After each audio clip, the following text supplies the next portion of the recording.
Hello, what's up mga ka-e-rides? Andito nga pala tayo ngayon sa Philippine Arena. Nagpapasikat gamit ang ating electric unicycle. Tingnan nyo namang nakauna dyan. Ipinakikilala ko nga pala sa inyo si Papi Miko. Walang ride eh.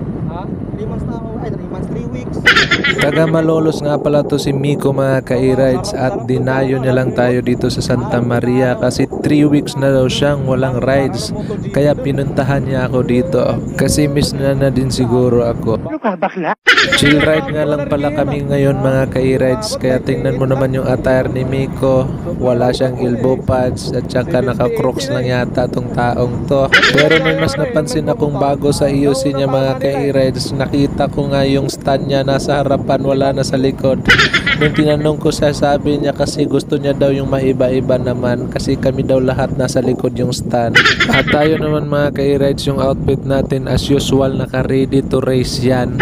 Kasi alam mo naman tayo, kung may magandang daanan kahit motor guguhitan. Pero ngayon chill ride lang tayo kasi yung kasama natin naka off-road tire. Kanina nga pala mga ka-e-rides ay man na aksidenteng motor dahil kakatingin sa sasakyan namin, kaya ingat na lang po.